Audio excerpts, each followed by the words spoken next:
എവിടെ നിന്നെങ്കിലും ഒരു ചെറിയ തീപ്പൊരി പറന്നു വന്നാൽ മതി. അതിൽ നിന്ന് ഒരു അഗ്നികുണ്ഡം സൃഷ്ടിക്കാൻ കേരളത്തിലെ കോൺഗ്രസ്സുകാർ അതിസമർത്ഥരാ. അതവരുടെ ഒരു പ്രത്യേക കഴിവാണ്, ഒരു രീതിയാണ്, ശൈലിയാണ്. അതിനുശേഷം കുറെ ദിവസം ഈ തീക്കുണ്ടത്തിന് ചുറ്റും നിന്ന് അഗ്നിക്കാവടി ആടുകയും ചെയ്യും. ഈ തീയിൽ എന്തൊക്കെയാണ് വെന്തുപോകുന്നത് എന്ന് അവർക്കൊരു പ്രശ്നമേ അല്ല.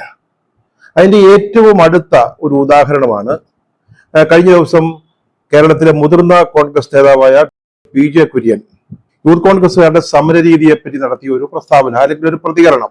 അതിനോട് യൂത്ത് കോൺഗ്രസ് പ്രതികരിച്ചത് അല്ലെങ്കിൽ മറുപടി പറഞ്ഞത്, അതിന്റെ പേരിൽ കുറെ കോൺഗ്രസ് നേതാക്കള് രണ്ടു പക്ഷത്തും ചേർന്നു. ചിലര് PJ കുര്യനെ അനുകൂലിച്ചു, മറ്റു ചിലര് യൂത്ത് കോൺഗ്രസിന്റെ നിലപാടാണ് ശരിയെന്ന് പറഞ്ഞു. KSUവിന്റെ യൂത്ത് കോൺഗ്രസിന്റെയൊക്കെ സമരങ്ങള് SFIക്കാരുടേതുപോലെ അഗ്രസീവ് ആകണമെന്നാണ് നമ്മുടെ കുര്യൻ സാറ് പറഞ്ഞത്. പ്രൊഫസറാ, അധ്യാപകനാ, ആ ശൈലിയിൽ പറഞ്ഞതാ. ഒന്ന് അഗ്രസീവ് ആകണം. നിങ്ങൾ CPM-കാരുടെയും DYFI-കാരുടെയൊക്കെ ഗൂണ്ടായുസം കാണുന്നില്ലേ? അപ്പൊ നമുക്കും കുറച്ച് പിള്ളേർ വേണം അതിനെയൊക്കെ ഒന്ന് എതിർക്കുന്നതിന്. SFIക്കാർ നടത്തുന്ന സമരങ്ങളുമായിട്ട് യൂത്ത് കോൺഗ്രസ് സമരങ്ങളെ അദ്ദേഹം ഒന്ന് താരതമ്യപ്പെടുത്തി. ചില അപ്പന്മാരെങ്ങനെയാ, അയൽപക്കത്തെ പിള്ളേര്, അവർക്ക് ചിലപ്പോൾ എല്ലാ വിഷയത്തിനും A+ കിട്ടും, അവർ നല്ല മിടുക്കരായിരിക്കും, കലാകായിക സാഹിത്യ മത്സരങ്ങളിലൊക്കെ അവർ ഒന്നാമതെത്തും. അപ്പൊ അവരെ ചൂണ്ടിക്കാണിച്ചിട്ട് പറയും, അവിടുത്തെ അപ്പുറത്തെ കുഞ്ഞിനെ കണ്ടോ, ആ മോളെ കണ്ടോ, നിനക്കൊക്കെ എന്നാ കഴിവുണ്ടടാ, നീയൊക്കെ കഴകത്തില്ലാത്തവന്മാരടാ എന്നൊക്കെ പറയും. പിള്ളേർക്കാണെങ്കിൽ ഇതിനപ്പുറത്ത് ഒരു ഇൻസൾട്ട് ഇല്ല. അതായത് അവന്റെ കൂട്ടുകാര്, കൂടെ പഠിക്കുന്നവര് അല്ലെങ്കിൽ അയൽവക്കക്കാര് ആ കുട്ടികളെ താരതമ്യം ചെയ്തുകൊണ്ട് അവരെ ജഡ്ജ് ചെയ്യുമ്പോഴേ അവർക്ക് ഒട്ടും ഇഷ്ടപ്പെടത്തില്ല, നാണക്കേടാ. അതാണ് വാസ്തവത്തിൽ ഇവിടെയും സംഭവിച്ചത്. SFIക്കാര് കേരള സർവകലാശാല ആസ്ഥാനത്ത് നടത്തിയ സമരം, അതാണ് കുര്യൻ സാറിനെ ആവേശം കൊള്ളിച്ചത്. ഗംഭീര സമരമായിരുന്നു കേട്ടോ. ഗേറ്റുകൾ തകർത്തുകൊണ്ട് പോലീസ് ബാരിക്കേഡുകൾ മറികടന്ന് SFIയുടെ ധീര സഖാക്കള് യൂണിവേഴ്സിറ്റി ഓഫീസിലേക്ക് കുതിക്കുന്നു. അവരിൽ ചിലര് ആസ്ഥാന മന്ദിരത്തിന്റെ ഭിത്തി വഴി ഉടുമ്പ് അള്ളിപ്പിടിച്ച് കയറുന്നത് പോലെ കയറുന്നു. അവർ സെനറ്റ് ഹാളിലെത്തുന്നു, VC ഓഫീസിലെത്തുന്നു. അങ്ങനെ വിപ്ലവകരമായ സമരം എന്ന് വേണം അതിനെ വിശേഷിപ്പിക്കാൻ. അവർ പോലീസുകാരെ തള്ളി മാറ്റുന്നു, അവരുടെ ലാത്തി പിടിച്ചു വാങ്ങുന്നു. VCയുടെ ഓഫീസ് വരെ കയ്യിൽ പോയ ചില SFI പ്രവർത്തകരെ പോലീസുകാരെ താഴെ കൊണ്ടുവരുമ്പോൾ ദാ ഒരു DYSP പെട്ടെന്ന് പ്രത്യക്ഷപ്പെടുന്നു. അവരെ പോലീസ് വാനിൽ കയറ്റാതെ മോചിപ്പിക്കുന്നു. ഇതിനിടയ്ക്ക് CPM-ന്റെ സംസ്ഥാന സെക്രട്ടറി MV ഗോവിന്ദൻ മാഷ് വരുന്നു, വിപ്ലവ അഭിവാദ്യങ്ങൾ നേരുന്നു. VCക്ക് അവിടേക്ക് കടക്കാൻ പറ്റത്തില്ല, ചെന്ന കാലൊടിക്കുമെന്നാ പറഞ്ഞിരിക്കുന്നത്. അതേസമയം അകത്ത് കടത്തരുത് എന്ന് VC ആരെ കുറിച്ച് പറഞ്ഞു പോകും, അല്ലെങ്കിൽ ആരെ അകത്ത് കടത്തരുതെന്ന് പറഞ്ഞു പോകും. ആ രജിസ്ട്രാർ അദ്ദേഹം സ്വന്തം കാറിൽ വന്നിറങ്ങുന്നു. VCയുടെ നിർദ്ദേശത്തിന് പുല്ല് വരെ കൽപ്പിക്കാതെ സെക്യൂരിറ്റി ഉദ്യോഗസ്ഥന്മാർ അദ്ദേഹത്തെ സ്വീകരിക്കുന്നു, കാറിന്റെ ഡോർ തുറന്നു കൊടുക്കുന്നു, അകത്തേക്ക് ആനയിക്കുന്നു. അദ്ദേഹത്തിന്റെ മുറിയിലേക്ക് പോകുന്നു. പക്ഷെ VCക്ക് കിടക്കാൻ മേല, കാല് തല്ലി ഓടിക്കും.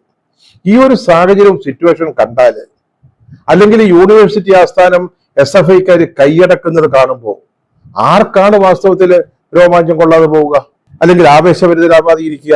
യൂത്ത് സെറ്റിന് അത്ര പിടിച്ചില്ല. പാർട്ടിയുടെ ഒരു യോഗത്തില് മറ്റാരും ഇല്ലാത്തപ്പോ വല്ല ക്യാമ്പോ അല്ലെ പ്രവർത്തക യോഗമോ അതുപോലെയുള്ളൊരു സന്ദർഭത്തിലാണെങ്കിൽ വേണ്ടില്ല. ഇനി ചാനലിന്റെയൊക്കെ ക്യാമറകൾ തുറന്നു വെച്ചിരിക്കുമ്പോൾ അവര് കേൾക്കാവുന്ന രീതിയിൽ അവർക്ക് ഇതൊക്കെ ഒപ്പിയെടുക്കാവുന്ന പാകത്തിലാണ് നമ്മുടെ പ്രൊഫസർ ഈ ഉപദേശം യൂത്ത് കോൺഗ്രസ്സുകാർക്ക് നൽകുന്നത്. പക്ഷെ അവിടെ വെച്ചും മറിച്ചൊന്നും പറയാനും പറ്റത്തില്ല. യൂത്ത് കോൺഗ്രസിന്റെ സംസ്ഥാന പ്രസിഡന്റ് രാഹുൽ മാങ്കൂട്ടത്തിൽ വേദിയിലുണ്ട്. അദ്ദേഹം എന്തോ ഒന്ന് പറഞ്ഞെന്ന് വരുത്തി. അതിനുശേഷം സംഘടനയുടെ വാട്സാപ്പ് ഗ്രൂപ്പിൽ വളരെ നിശിതമായ ഒരു വിമർശനം അല്ലെങ്കിൽ ഒരു പ്രതികരണം പ്രസിഡന്റിൻ്റെതായിട്ട് വന്നു. അതിൽ പറഞ്ഞത് ഈ PJ കുര്യൻ അവിടെ വെച്ച് പറഞ്ഞ കാര്യങ്ങൾ അത്ര സതുദ്ദേശപരമാണെന്ന് വിശ്വസിക്കാൻ സൗകര്യമില്ല. യൂത്ത് കോൺഗ്രസ് സൗകര്യമില്ലെന്ന്. കാരണം അത് സതുദ്ദേശപരമല്ലെന്ന് ഏറ്റവും നന്നായി മനസ്സിലാവുന്ന ഒരാള് രാഹുൽ മാങ്കൂട്ടത്തില. രാഹുലും കൂടെ പങ്കെടുത്ത് നേരത്തെ നടന്ന പത്തനംതിട്ടയിലെ കോൺഗ്രസിന്റെ പ്രമുഖ നേതാക്കളുടെ ഒരു യോഗത്തിൽ അവിടെ ചില നേതാക്കൾ തമ്മിൽ ചില സംഘർഷം ഉണ്ടായതാ, വാക്കുകൾ കൊണ്ടൊന്ന് കൊരുത്തതാ. അതിന്റെ തുടർച്ചയായിരുന്നു, അല്ലെങ്കിൽ അതിന്റെ ബാക്കിപത്രമായിരുന്നു യൂത്ത് കോൺഗ്രസിനെതിരായിട്ട് പ്രൊഫസർ PJ കുര്യൻ പരസ്യമായി നടത്തിയ ഈ പ്രതികരണം. അത് രാഹുലിനാണല്ലോ ഏറ്റവും നന്നായിട്ട് അറിയാവുന്നത്. അതുകൊണ്ടാണല്ലോ അത് സതുദ്ദേശപരമാണെന്ന് വിശ്വസിക്കാൻ ഞങ്ങൾക്ക് സൗകര്യമില്ല എന്ന് അദ്ദേഹം പറഞ്ഞത്. ഇതേപ്പറ്റി ചില ചാനൽ ചർച്ചകളൊക്കെ നടന്നു. അതിൽ ചിലരുടെ അഭിപ്രായം കേട്ടപ്പോഴ് ഈ ടെലിഫോൺ സംഭാഷണങ്ങള്, വാട്സാപ്പ് സന്ദേശങ്ങൾ ഇവയൊക്കെ ചോരുന്നത് പുതിയ കാര്യമാണെന്ന് തോന്നിപ്പോകും. ഇതൊന്നും കോൺഗ്രസിനെ സംബന്ധിച്ചിടത്തോളം പുത്തൻ അനുഭവങ്ങളൊന്നുമല്ല. കോൺഗ്രസിന്റെ അതിപ്രധാനങ്ങളായി യോഗങ്ങൾ നടക്കുമ്പോൾ ഈ മൊബൈലൊക്കെ വന്ന ആദ്യകാലത്ത് മൊബൈല് ഇങ്ങനെ തുറന്നു പിടിച്ചിട്ട് പത്തല്ലവർക്ക് അത് കേൾക്കാൻ സൗകര്യം ഉണ്ടാക്കി കൊടുക്കുന്ന നേതാക്കൾ കോൺഗ്രസ് ഉണ്ടായിരുന്നു. എത്രയോ അനുഭവങ്ങൾ. നിയമസഭയിൽ ഒരു വളരെ പ്രധാനപ്പെട്ട വിഷയത്തിന്മേൽ ചർച്ച നടക്കുമ്പോൾ അതുമായി ബന്ധപ്പെട്ട ഒരു തൽപര കക്ഷിക്ക് ഒരു MLA ഇങ്ങനെ മൊബൈൽ ഫോൺ ഓൺ ചെയ്ത് വെച്ചുകൊണ്ട് അത് കേൾപ്പിച്ചു കൊടുത്തു. അതിനുശേഷമാണ് കേരള നിയമസഭയിൽ ഈ മൊബൈൽ സന്ദേശങ്ങൾ ജാം ചെയ്യുന്ന ജാമറുകൾ സ്ഥാപിച്ചത്. ഇതൊക്കെ അത്ര പഴയ കാര്യങ്ങളൊന്നുമല്ല. ഇതിപ്പോ കോൺഗ്രസിൽ മാത്രമാണെന്നും ധരിക്കണ്ട. ഈ അടുത്ത കാലത്ത് CPI എറണാകുളം ജില്ലയിലെ 2 പ്രമുഖ നേതാക്കള് അവരുടെ പാർട്ടി സെക്രട്ടറി സഖാവ് ബിനോയ് വിശ്വത്തിനെ കുറിച്ച് പറഞ്ഞ കാര്യങ്ങൾ, അത്ര പന്തിയല്ലാത്ത കാര്യങ്ങൾ, അത്ര ഒരു സതുദ്ദേശപരമല്ലാത്ത ചില കാര്യങ്ങൾ, അതൊക്കെ പുറത്തു വന്നില്ലേ, ലീക്കായില്ലേ? ഇതൊക്കെ വളരെ സർവ്വസാധാരണമായിട്ട് സംഭവിക്കുന്ന കാര്യങ്ങളാണെന്ന് കണ്ടാൽ മതി. വലിയ ഇഷ്യൂ ഒന്നും ആക്കേണ്ട കാര്യമില്ല. കേരളത്തിലെ യൂത്ത് കോൺഗ്രസിനെ ഇങ്ങനെ വിമർശിക്കേണ്ട കാര്യമുണ്ടോ? പഴയ യൂത്ത് കോൺഗ്രസ് അല്ല ഇപ്പോഴത്തെ യൂത്ത് കോൺഗ്രസിന്റെ കാര്യത്തിൽ യാതൊരു സംശയവുമില്ല. അവരൊന്നിച്ചു നിൽക്കുന്നുണ്ട്, ഗ്രൂപ്പുകൾക്ക് അതീതമായിട്ട് ഐക്യത്തോടെ പ്രവർത്തിക്കുന്നുണ്ട്. അവരുടെ പ്രവർത്തന മികവ് കഴിഞ്ഞ ഉപതെരഞ്ഞെടുപ്പുകളിൽ നമ്മൾ കണ്ടതാ. തൃക്കാക്കരയിലും പുതുപ്പള്ളിയിലും പാലക്കാടും പിന്നീട് ഏറ്റവും അവസാനം നിലമ്പൂരിലും അവരുടെ ഐക്യത്തോടു കൂടിയുള്ള പ്രവർത്തനം യൂത്ത് കോൺഗ്രസ് പ്രവർത്തകരെ ഉണർന്നിട്ടുണ്ട്. അവർ മറ്റുള്ളവരെ ഉണർത്തുന്നുണ്ട്, അവരെ പ്രവർത്തനം നിരതരാക്കുന്നുണ്ട്. UDF യൂത്ത് ലീഗിനെ അവർ ഒപ്പം നിർത്തുന്നുണ്ട്. പിണറായി സർക്കാരിന്റെ ഭരണവീഴ്ചകൾക്കെതിരെ നന്നായിട്ട് പ്രക്ഷോഭം നയിക്കുന്നുണ്ട്. ഏറ്റവും അവസാനം ഈ കോട്ടയം മെഡിക്കൽ കോളേജിലെ സംഭവം, ഒരു കെട്ടിടം ഇടിഞ്ഞു വീണത്, ഒരു സ്ത്രീ മരിച്ചത്, ആ കെട്ടിടാവശിഷ്ടങ്ങൾക്കിടയിൽ ഒരു തെരച്ചിൽ നടത്താൻ പോലും നമ്മുടെ 2 മന്ത്രിമാർ തയ്യാറാവാതിരുന്നത്, ഇതിനെയൊക്കെ പൊതുജന മധ്യത്തിലേക്ക് വളരെ ഫലപ്രദമായിട്ട് കൊണ്ടുവന്നത് യൂത്ത് കോൺഗ്രസ്സാ. KSU മോശമല്ല. കീമുമായി ബന്ധപ്പെട്ട് അവര് ശക്തമായ പ്രക്ഷോഭ രംഗത്താ. അതുപോലെ തന്നെ ഈ ഭാരതാംബ വിവാദം ഉണ്ടായപ്പോ സെനറ്റുകാരുടെ ഒരു യോഗത്തില് കാവിക്കൊടിയേന്തിയ ഭാരതാംബയുടെ ചിത്രം പ്രദർശിപ്പിച്ചാണല്ലോ പ്രശ്നമായത്. അന്ന് സമരത്തിന് KSU ഉണ്ടായിരുന്നില്ലേ?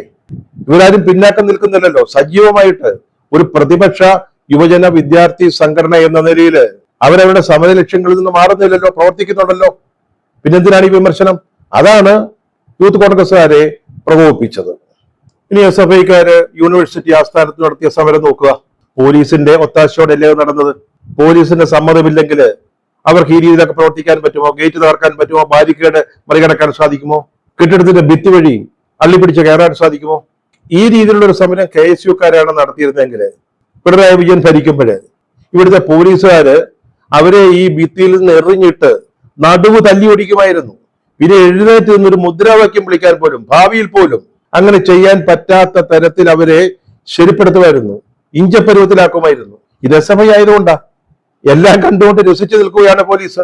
ഇത് ഗവൺമെന്റ് സ്പോൺസേഡ് സമരമാണ്. VC-ക്കെതിരായിട്ടുള്ള അല്ലെങ്കിൽ ഗവർണർക്കെതിരായിട്ടുള്ള ഈ സമരം CPM-ന്റേത് കൂടെയാണ്. അതുകൊണ്ടാണല്ലോ MV ഗോവിന്ദൻ മാഷ് അവിടെ വരുന്നത്, പരസ്യമായി വന്നവർക്ക് വേണ്ട എല്ലാ പിന്തുണകളും ഒത്താശകളും ചെയ്യുന്നത്. ഇടയ്ക്ക് ഒന്ന് ചോദിക്കട്ടെ, ഇതുപോലൊരു സമര രംഗത്ത് കോൺഗ്രസിന്റെ ഏതെങ്കിലും ഒരു നേതാവ് ചൊല്ലുമോ? ചെന്ന് അവർക്കൊരു പിന്തുണ ഐക്യദാർഢ്യം അറിയിക്കുമോ? ഏതെങ്കിലും ഒരു നേതാവ് ആശുപത്രിയിലായി കഴിയുമ്പോൾ ചൊല്ലും, കാണും. അതിനപ്പുറത്ത് ഇതുപോലെ ഏതെങ്കിലും ഒരു പാർട്ടി നേതൃത്വം പിന്തുണ കൊടുക്കുമോ?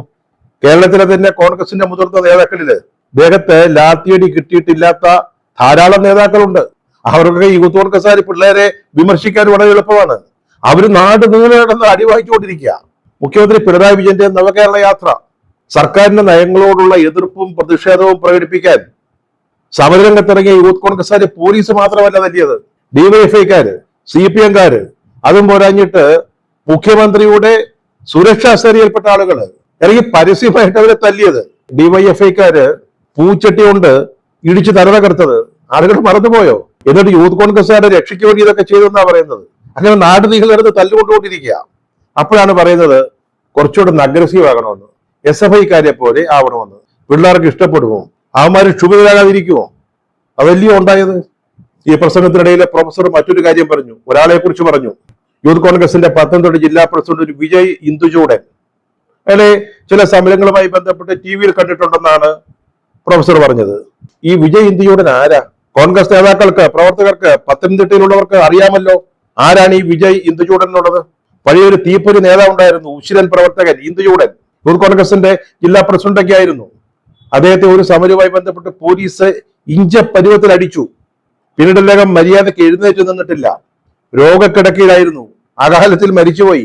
ആ ഇന്ത്യയുടെ മകനാണ്. അയാളാണ് ഇപ്പോഴത്തെ യൂത്ത് കോൺഗ്രസ് പ്രസിഡന്റ്. അച്ഛന്റെ ചോരയാണതും.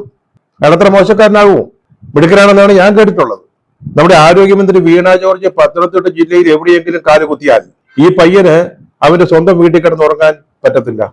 കരുതൽ തടങ്കലിലാക്കും ഉടനെ വിജയ് ഇന്ദുചൂടനെ. അതിങ്ങനെ നടന്നുകൊണ്ടിരിക്കുന്ന ഒരു കാര്യമാണ്. അയാളുടെ ഏറ്റവും അവസാനം ഒരു ദൃശ്യം ഞാൻ കണ്ടത് ടെലിവിഷനില്. കരുതൽ തടങ്കലിന്റെ ഭാഗമായിട്ട് ഇയാളെ പിടികൂട്ടി ബലം പ്രയോഗിച്ച് പോലീസ് ജീപ്പേ കയറ്റുന്നതാണ്. പിന്നെ കോൺഗ്രസിൽ അമ്മയെ തല്ലിയാലും 2 പക്ഷം ഒന്നാ. ആരെന്തെങ്കിലും പറഞ്ഞാൽ അനുകൂലമായിട്ടും പ്രതികൂലമായിട്ടും പ്രതികരണങ്ങൾ ഉണ്ടാവും.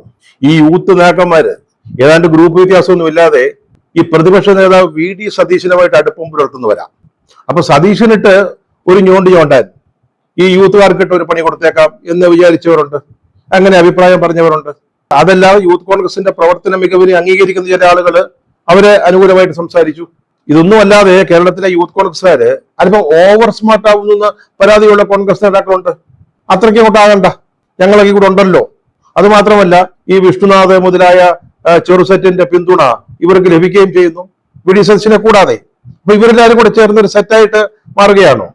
ഇത് 1960കളുടെ അവസാനവും 70കളുടെ തുടക്കത്തിലൊക്കെ നമ്മൾ കണ്ടതാ. യൂത്ത് കോൺഗ്രസും KSUവും ശക്തി പ്രാപിച്ചപ്പോ അവര് നേതൃത്വത്തെ തന്നെ ചോദ്യം ചെയ്യാൻ തുടങ്ങിയപ്പോൾ ഈ പെരുന്തച്ചൻ കോംപ്ലക്സ് നമ്മൾ അന്ന് കണ്ടതാ. അതിന്റെ ഒരു ബാക്കിപത്രമാണ് ഇപ്പോഴും നമ്മൾ കാണുന്നത്. ഈ വിവാദങ്ങളൊക്കെ സമാധാന കാലത്താണെങ്കിൽ കുഴപ്പമില്ല.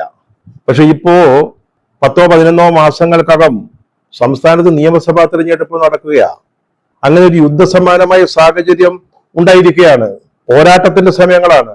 അപ്പോഴാണ് യാതൊരു ആവശ്യവുമില്ലാത്ത വെറും ചീള് കേസിന്റെ പേരിൽ ഇത്തരത്തിലുള്ളൊരു വിവാദം വളർത്തിക്കൊണ്ടുവരുന്നത്. അത് പാർട്ടിയെ തന്നെ ബാധിക്കുന്നത്. അതിവരാരും ശ്രദ്ധിക്കുന്നില്ല. കേരളത്തിൽ ശക്തമായിട്ടുള്ളൊരു ഭരണവിരുദ്ധ വികാരമുണ്ട്. ഈ പൊതു തെരഞ്ഞെടുപ്പുകളിലും കഴിഞ്ഞ ലോക്സഭാ തെരഞ്ഞെടുപ്പിലൊക്കെ നമ്മളത് കണ്ടതാണ്. അതിനെ പണവും സംഘബലവും ഉപയോഗിച്ച് നേരിടാനുള്ള നീക്കത്തിലാണ് LDF. അതിനുള്ള സജ്ജീകരണങ്ങൾ അവർ ചെയ്തു കഴിഞ്ഞു. കോൺഗ്രസും UDF ഈ വഴിക്ക് എന്തെങ്കിലും ചിന്തിക്കുന്നുണ്ടോ എന്ന് എനിക്ക് അറിഞ്ഞുകൂടാ. LDF അത് ചെയ്തു കഴിഞ്ഞു. CPM അതിന് നേതൃത്വം കൊടുക്കുന്നു. ആയിരക്കണക്കിന് സൈബർ പോരാളികളെ അവർ വിന്യസിച്ചു കഴിഞ്ഞു. പ്രതിമാസം കോടിക്കണക്കിന് രൂപയാണ് ചെലവഴിക്കുന്നത്.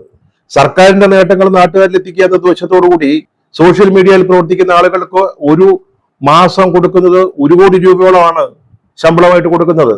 ഇപ്പൊ 10,000 പേരുടെ ഒരു സംഘത്തെ വളർത്തിക്കൊണ്ടുവരാൻ പോവുക തീരുമാനമായി കഴിഞ്ഞു. അവര് CPM-നോടോ LDF-നോടോ അങ്ങനെ പ്രകടമായ ചായ്വ് കാട്ടുന്നവരല്ല. അല്ലാത്ത ആളുകൾ അവരെ കൊണ്ട് LDF-ന് വേണ്ടി സംസാരിപ്പിക്കുക. അങ്ങനെ അവര് വളരെ സുസജ്ജമായ ഒരു പ്രവർത്തന രീതിയിലേക്ക് കടന്നിരിക്കുക. അപ്പോഴാണ് SFI-ക്കാരെ താരതമ്യപ്പെടുത്തിക്കൊണ്ട് യൂത്ത് കോൺഗ്രസ്സുകാരുടെ സമരരീതിയെക്കുറിച്ച് ഇവിടെ ചർച്ചകൾ ഉണ്ടാവുന്നു, വിവാദങ്ങൾ ഉണ്ടാവുന്നു. അത് പാർട്ടിയുടെ അടുത്ത തെരഞ്ഞെടുപ്പുകൾക്കുള്ള തയ്യാറെടുപ്പുകളെ പോലും വളരെ ദോഷമായിട്ട് ബാധിക്കുന്നു. യൂത്ത് കോൺഗ്രസ്സുകാരും ഒന്ന് മനസ്സിലാക്കണം. പ്രൊഫസർ PJ കുര്യന് 84 വയസ്സായി. അത് ഏറ്റവും സീനിയറായ നേതാവാണ്. പക്ഷേ ഈ നിങ്ങളുടെ പാർട്ടിയുടെ ഭാവി ഈ അടുത്ത തെരഞ്ഞെടുപ്പിൽ കൂടെ തോറ്റു കഴിഞ്ഞാൽ പിന്നെ ഇവിടെ കോൺഗ്രസും UDF ഒന്നും ഉണ്ടായിരിക്കുമെന്ന് വിചാരിക്കണ്ട. അതാണ് പറഞ്ഞ നിങ്ങളുടെ ഭാവിയാണ്, നിങ്ങളുടെ പാർട്ടിയുടെ ഭാവിയിൽ നിൽക്കുന്നത്, നിങ്ങളുടെ രാഷ്ട്രീയ ഭാവിയാണ്. അത് മനസ്സിലാക്കി വേണം നിങ്ങൾ പ്രവർത്തിക്കാൻ. അല്ലാതെ പ്രൊഫസർ PJ കുര്യൻ എന്തെങ്കിലും പറഞ്ഞു എന്നത് കേട്ടിട്ട് അതിന് തർക്കുത്തരം പറയാൻ പോയി മിടുക്കരാവുകയല്ല വേണ്ടത്. നിങ്ങളെ ഏൽപ്പിച്ച ജോലി നിങ്ങൾ ചെയ്യുക. കഴിഞ്ഞ കുറെ കാലങ്ങളായിട്ട് നിങ്ങൾ നടത്തിക്കൊണ്ടുപോരുന്ന നിങ്ങളുടെ പ്രവർത്തന രീതികൾ അതിലൊട്ടും കുറവ് വരുത്താതെ കൂടുതൽ ഭംഗിയായിട്ട് നടത്താൻ ശ്രമിക്കുക. അതാണ് യൂത്ത് കോൺഗ്രസും ചെയ്യേണ്ടത്. പിണറായി സർക്കാരിനെതിരായിട്ട് ശക്തമായ ഭരണവിരുദ്ധ വികാരം ഉണ്ടെന്ന് പറഞ്ഞല്ലോ. ഒരു മാറ്റം വരണമെന്ന് കേരളത്തിലെ ബഹുഭൂരിപക്ഷം ആളുകൾ ആഗ്രഹിക്കുന്നുണ്ട് എന്ന കാര്യത്തിൽ യാതൊരു സംശയമില്ല. അത് LDF-നും CPM-നും നന്നായിട്ട് അറിയാം. പക്ഷേ കോൺഗ്രസിന്റെ ഇത്തരത്തിലുള്ള ബുദ്ധിശൂന്യമായ പ്രവർത്തനങ്ങൾ അതിന് തടസ്സമായാൽ യൂത്തായാലും മൂത്തതായാലും പടുമൂത്തതായാലും കേരളത്തിലെ ജനങ്ങൾ മറക്കില്ല, പോർക്കില്ല, ക്ഷമിക്കയില്ല. ഓർത്താൽ നന്ന്.